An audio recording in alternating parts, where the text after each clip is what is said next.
Indonesia ini memang negara yang majemuk dengan beragam suku dan budaya. Di dalam kemajemukan itu berkembang juga stereotip terkait karakter kedaerahan. Konon katanya ya, orang Jawa itu mempunyai karakter yang berbeda dengan orang dari daerah Sumatera ataupun dari daerah Sulawesi. Benarkah demikian? Belum tentu juga. Mengapa demikian? Karakter seseorang terlepas dari seseorang berasal dari daerah mana ditentukan oleh responsnya terhadap stimulus. Stimulus itu bisa saja sebuah peristiwa, situasi, berita, ataupun sebuah pernyataan. Misalnya saja nih ya, ada dua orang dari daerah yang berbeda. Bagaimana kita tahu bahwa mereka itu mempunyai karakter yang berbeda? Nah, misalkan saja mereka tidak sengaja terinjak kakinya, ya, terinjak kakinya. Terinjak kaki ini adalah sebuah stimulus.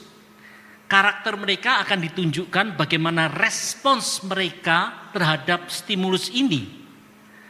Bila seorang yang pemarah, maka langsung saja ia marah-marah, ya. Sebaliknya, bila ia seorang yang peramah, maka ia dengan ramah menyapa orang yang menginjak kakinya. Terlepas seorang dari daerah mana, seseorang yang suka marah ataupun seorang yang ramah akan terlihat dari respons mereka. Hari ini kita akan juga membahas tentang stimulus dan respons dari perikop di Yohanes 6 ayat 56 sampai dengan 69, ya. Kita akan belajar bagaimana respons dari para murid Yesus dalam menanggapi stimulus dari ajaran Yesus. Respons terhadap stimulus iman inilah yang akan kita pelajari untuk kita ikuti atau sebaliknya kita tidak ikuti. Hari ini kita akan membahas tema tentang panggilannya dan responsku dengan bahan bacaan dari Yohanes 6 ayat 56 sampai dengan 59, ya. Mari sekarang kita membuka Alkitab kita atau HP kita untuk membuka Yohanes 6 ayat 56 sampai dengan ayat yang ke-69.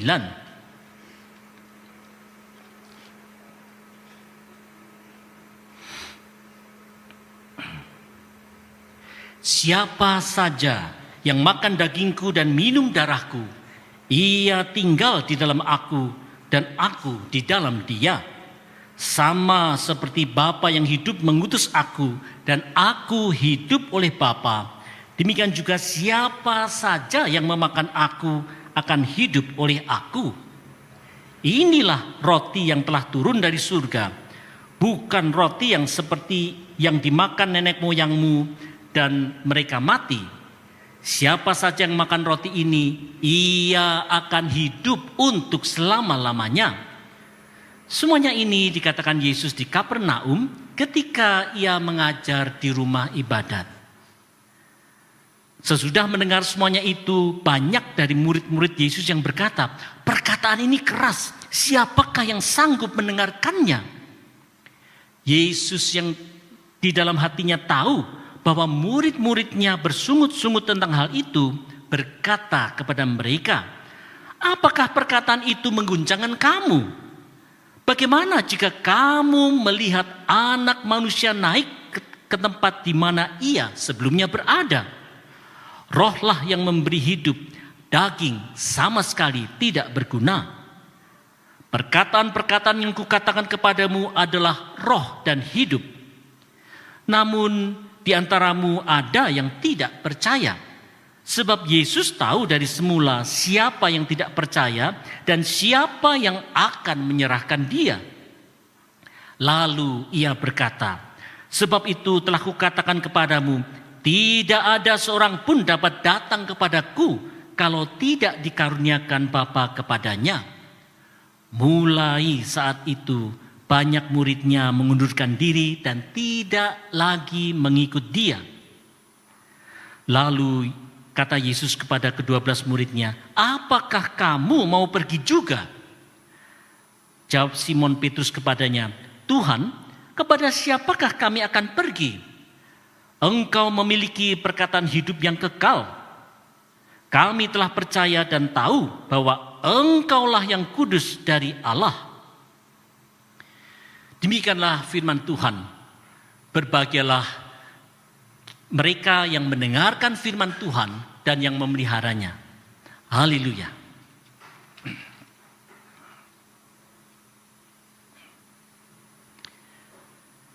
Saudara-saudara sekalian, untuk memahami apa yang hendak disampaikan di perikop di Yohanes 6 ayat 56 sampai 59 tadi, kita perlu melihat kembali apa sih sebenarnya yang sudah terjadi supaya kita bisa menempatkan teks bahasan kita itu di dalam konteksnya.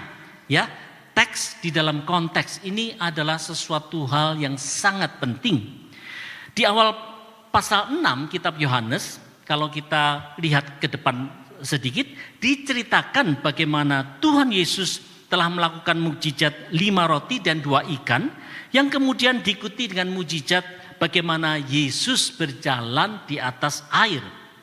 Pengajaran Yesus dan berbagai mukjizat yang dilakukan Yesus menunjukkan bahwa Yesus itu bukan hanya sekedar guru yang diutus Allah atau rabi yang bijaksana, tetapi terlebih lagi semuanya itu menunjukkan bahwa Yesus adalah anak Allah yang berkuasa.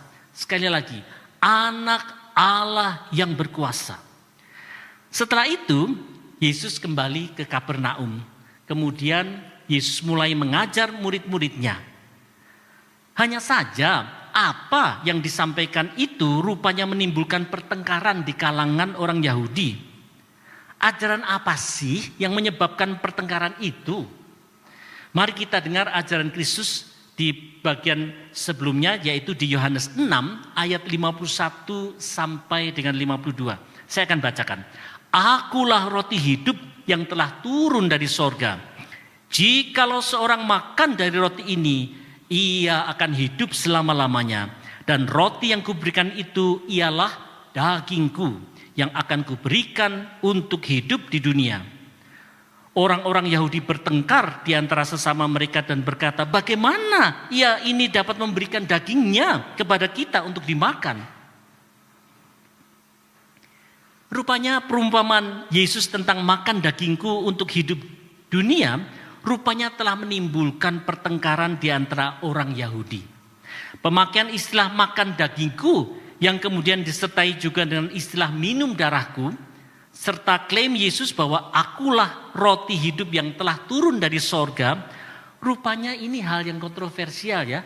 Hal kontroversial sehingga menimbulkan pertengkaran di antara orang Yahudi. Kok bisa begitu ya? Mengapa demikian? Walaupun yang disampaikan Yesus itu sebenarnya adalah perumpamaan, tetapi pemilihan istilah itu bisa menimbulkan persoalan tersendiri. Pernyataan Yesus bahwa ia adalah roti hidup yang turun dari sorga itu rupanya ofensif dan bisa menimbulkan pertengkaran di kalangan orang Yahudi, karena bagaimana mungkin seorang manusia turun dari sorga dan menyamakan dirinya dengan Allah. Ini jelas melanggar 10 perintah Allah di Keluaran 20. Ya, ini adalah sebuah perbuatan hujat yang layak dihukum mati menurut ajaran Yahudi. Makan daging itu bisa juga menimbulkan pertengkaran soal daging yang haram dan halal, seperti ajaran di Imamat 11. Ya. Minum darah jelaslah tidak diperbolehkan dalam ajaran Yahudi, seperti yang disampaikan di Imamat 7. Karena itu, bagi sebagian orang Yahudi, perumpamaan Yesus tentang akulah roti yang turun dari sorga, serta makan dagingku dan minum darahku adalah ajaran yang keras dan ofensif. Ya, kenapa? Karena ini bertentangan dengan keyakinan iman mereka yang didasarkan pada perjanjian lama. Apalagi perkataan-perkataan Yesus itu disampaikan sewaktu Yesus sedang mengajar di rumah ibadat di Kapernaum. Ya. Di dalam bahasan kita hari ini, kita akan melihat apa sih sebenarnya maksud Yesus dengan makan dagingku dan minum darahku. Fakta bahwa Yesus menyebutkan ungkapan ini secara berulang-ulang menunjukkan bahwa hal itu adalah hal yang penting untuk dipahami oleh murid-murid Kristus dan juga untuk kita semua di sini. Ya. Nah, saudara-saudara sekalian, pembahasan kita hari ini akan dibagi menjadi dua bagian. Ya, jadi kita akan melihat dua bagian di mana bagian pertama kita akan membahas ayat 56 sampai dengan 59, di mana kita akan mendalami makna panggilan Kristus yang tersirat dalam pernyataan makan dagingku dan minum darahku. Ya, di bagian kedua kita akan membahas ayat 60 sampai dengan 69, di mana kita akan melihat adanya dua respons terhadap panggilan Kristus. Saudara-saudara sekalian, marilah kita sekarang masuk ke bagian yang pertama tentang makna panggilan Kristus terkait dengan makan dagingku dan minum darahku dari ayat 56 sampai dengan ke 59. Kalau kita lihat bagian itu, khususnya di ayat 56 dan 57, Yesus mengatakan, barang siapa makan dagingku dan minum darahku, ia tinggal di dalam aku dan aku di dalam dia.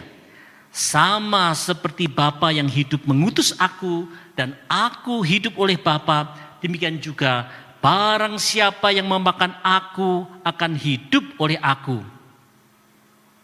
Sudah sewajarnya kalau orang yang mendengar itu bingung tentang maksud Yesus dengan makan dagingku dan minum darahku, serta juga pernyataan yang memakan aku akan hidup oleh aku. Serem ya. Masa sih Yesus mengajarkan kanibalisme? Serem ya. Dengan makan daging manusia supaya orang bisa hidup? Tentu bukan itu maksudnya. Pernyataan ini memang pasti membingungkan para murid yang mendengarkannya. Apa sebenarnya makna dari pernyataan Yesus ini? Untuk memahami makna makan dagingku dan minum darahku, mari pertama-tama kita bandingkan dua ayat. Ya, kita lihat dua ayat. Yang pertama, kita akan lihat Yohanes 6 ayat 54. Kemudian kita bandingkan dengan satu ayat yang menjadi ayat hafalan Anda, yaitu Yohanes 3 ayat 16. Ya, ini ayat hafalan Anda. Nah, kalau kita melihat di Yohanes 6 ayat 54, dikatakan barang siapa makan dagingku dan minum darahku, ia mempunyai hidup yang kekal. Ya, makan daging dan minum darah memperoleh hidup yang kekal. Nah, bandingkan dengan Yohanes 3 ayat 16. Dikatakan setiap orang yang percaya kepadanya tidak binasa melainkan beroleh hidup yang kekal. Ini kan Anda belajar matematika ya. Kalau ini dan ini sama, ya ini dan ini juga akan sama juga. Artinya apa? Kita tidak perlu jauh-jauh menafsirkan ini, karena artinya adalah makan dagingku dan minum darahku itu artinya percaya kepada Yesus Kristus, maka akan memperoleh hidup yang kekal. Ya, logikanya cukup sederhana. Nah, jadi dengan demikian jelaslah maksud kedua pernyataan ini, ya dua ayat ini yang maksudnya adalah sama saja. Nah, sekarang apakah ada maksud yang lebih dalam lagi? Ya. Nah, untuk itu kita bandingkan dengan pernyataan Yesus tentang makan dagingku dan minum darahku di ayat 56. Di mana dikatakan barang siapa makan dagingku dan minum darahku, ia tinggal di dalam aku dan aku di dalam dia. Pernyataan ini mengingatkan kita tentang pernyataan Yesus di perumpamaan Yesus pokok anggur, yaitu di Yohanes 15 ayat 4 dikatakan begini, tinggallah di dalam aku dan aku di dalam kamu, sama seperti ranting tidak dapat berbuah dari dirinya sendiri. Kalau ia tidak tinggal pada pokok anggur, demikian juga kamu tidak berbuah jikalau kamu tidak tinggal di dalam aku. Nah, saudara sekalian, dengan membandingkan dengan kita membandingkan berbagai kesamaan dalam pernyataan Kristus tadi, jelaslah bahwa pernyataan makan dagingku dan minum darahku itu merupakan panggilan. Sekali lagi, panggilan bagi para murid untuk percaya Kristus dan senantiasa tinggal di dalamnya.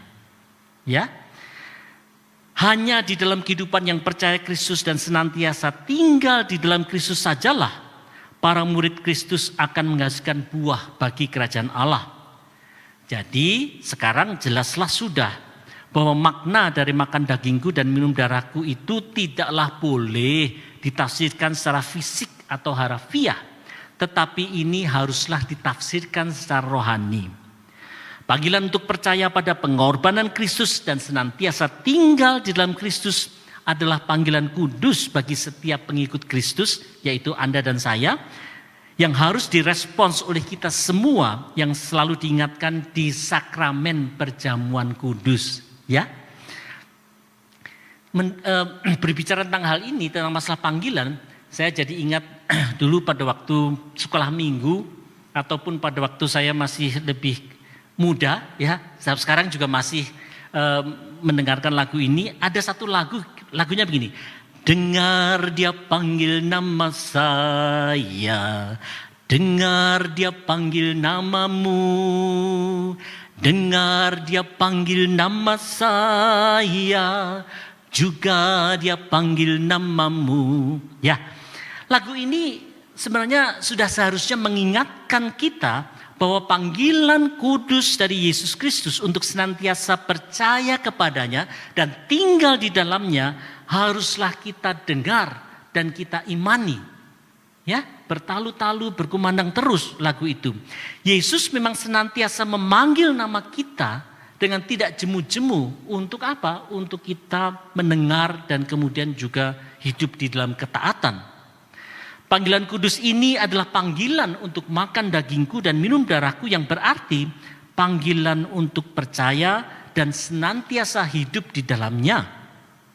Mengapa sih Kristus selalu memanggil kita?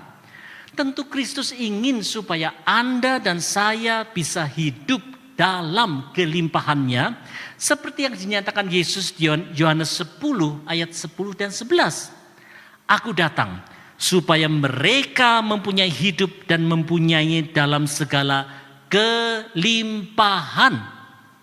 Akulah gembala yang baik.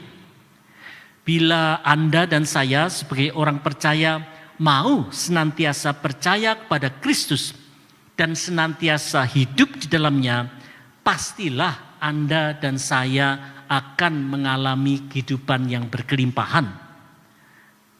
Maukah kita hidup dalam kelimpahannya? Kalau mau, panggilan kudus Kristus itu sudah seharusnya mendapatkan respons yang benar dari setiap orang percaya. Marilah kita berefleksi diri, apakah kita masing-masing benar-benar meyakini bahwa kita memang hidup dalam iman percaya pada Kristus, ataukah keyakinan kita sudah makin luntur karena tergerus oleh daya tarik dunia yang ada di sekitar kita. Marilah kita perteguh iman kita dalam Kristus dan janganlah kita goyah. Kalau lagu sekolah minggu tadi ya, jawaban lagu dari dengar dia panggil nama saya itu kan begini ya. Ku jawab ya, ya, ya. Ku jawab ya, ya, ya. Ku jawab ya Tuhan. Ku jawab ya Tuhan. Ku jawab ya, ya, ya. Itulah sudah seharusnya respons orang percaya. Hanya saja respons terhadap panggilan kudus untuk percaya Kristus dan senantiasa hidup di dalam Kristus itu tidaklah selalu dijawab dengan jawaban ya, ya, ya. Inilah yang kita akan lihat di bagian kedua pembahasan kita di ayat 60 sampai dengan 69, di mana kita akan melihat dua respons terhadap panggilan kudus dari Kristus. Respons yang pertama dapat kita lihat di Yohanes 6 ayat 60. Sesudah mendengar semuanya itu, banyak dari murid-murid Yesus yang berkata, perkataan ini keras, siapakah yang sanggup mendengarkannya? Rupanya ada banyak murid Yesus yang berespons negatif karena menganggap bahwa pernyataan Yesus itu keras. Untuk memahami ini, kita perlu memahami siapa sih yang dimaksud dengan murid-murid Yesus itu. Apakah murid-murid ini adalah ke-12 muridnya? Rupanya tidak demikian. Perlu kita ketahui bahwa selain ke-12 murid, Yesus juga punya murid-murid yang lain, ya, yang disebut dengan 70 murid, seperti yang disebutkan di Lukas 10 ayat 1. Ya, kalau kita membaca Lukas 10 ayat 1 dikatakan demikian. Kemudian daripada itu Tuhan menunjuk 70 murid yang lain. Ya, jadi murid Yesus itu tidak cuma 12, ada 70 murid yang lain dan juga ada kumpulan orang banyak. Lalu mengutus mereka berdua-dua mendahulinya ke setiap kota dan tempat yang hendak dikunjunginya. Ke-70 murid ini memiliki relasi dengan Yesus yang tidak terlalu dekat dibandingkan ke-12 murid Yesus yang kita kenal itu. Sewaktu Yesus mengajar di rumah ibadat di Kapernaum, rupanya banyak dari antara 70 murid ini yang cukup terganggu dengan pernyataan Yesus tentang makan dagingku dan minum darahku. Rupanya mereka tidak bisa menangkap metafora atau perumpamaan Yesus tentang makan dagingku dan minum darahku. Murid-murid Yesus itu bisa saja terpengaruh oleh kontroversi yang menimbulkan pertengkaran di kalangan orang Yahudi, sehingga mereka kemudian rupanya salah paham tentang maksud perkataan Yesus itu. Itulah sebabnya mereka bersungut-sungut karena merasa bahwa pernyataan Yesus itu terlalu keras atau ofensif. Bagaimana Yesus menanggapi sungut-sungut para muridnya itu? Yesus mengajukan 2 pertanyaan retoris di Yohanes 6 ayat 61 dan 62. Pertanyaan retorisnya begini, adakah perkataan itu menggoncangkan imanmu? Dan bagaimanakah jikalau kamu melihat Anak Manusia ke tempat di mana ia sebelumnya berada? Yesus tentu tahu bahwa mereka memiliki pemahaman yang salah tentang makan daging dan minum darah, sehingga mereka menjadi terguncang imannya. Mereka tidak paham maksud Yesus adalah untuk mereka percaya Kristus dan hidup di dalam Kristus. Tuhan Yesus kemudian menjelaskan lebih jauh di ayat 63. Rohlah yang memberi hidup, daging sama sekali tidak berguna. Perkataan-perkataan yang kukatakan kepadamu adalah roh dan hidup. Pernyataan Yesus itu sebenarnya merupakan suatu teguran kepada para muridnya yang telah menjadi ragu-ragu dan luntur imannya karena kesalahpahaman mereka. Pernyataan Yesus itu mengajarkan bahwa pernyataan minum darah dan makan daging Kristus itu haruslah dipahami secara roh dan bukan secara daging atau harfiah. Memahami pernyataan Yesus secara daging atau harfiah itu ternyata tidaklah berguna. Bila para murid Yesus bisa memahami maksud Yesus untuk percaya kepadanya dan hidup menaati kehendaknya, maka perkataan Yesus itu akan membawa mereka kepada kehidupan yang kekal. Saudara-saudara sekalian ya, pemahaman yang dangkal atau salah tentang ajaran Kristus memang bisa menyebabkan seseorang menjadi kecil hati, bahkan undur dari pelayanan. Inilah yang terjadi pada banyak murid Kristus seperti yang diceritakan di ayat 60. Mulai dari waktu itu banyak murid-muridnya mengundurkan diri dan tidak lagi mengikut dia. Karena banyak murid Yesus yang meninggalkan Yesus, maka diceritakan di Yohanes 6 ayat 67 sampai 69. Maka kata Yesus kepada ke-12 muridnya, apakah kamu tidak mau pergi juga?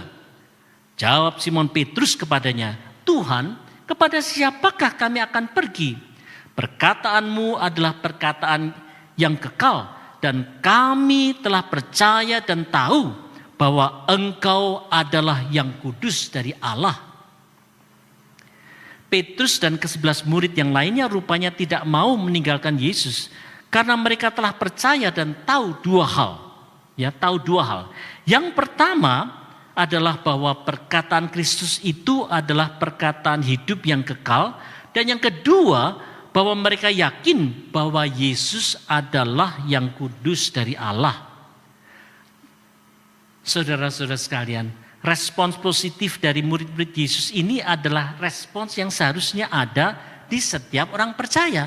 Ini adalah seharusnya respons yang ada di Anda dan saya. Mereka bisa memahami dengan benar arti makan dagingku dan minum darahku. Dan iman mereka malah justru menjadi makin mendalam di dalam Kristus. Saudara-saudara sekalian, bagaimana sikap kita bila kita merasa bahwa pesan firman Tuhan yang disampaikan itu kita tidak pahami benar, serta dirasa terlalu keras dan ofensif?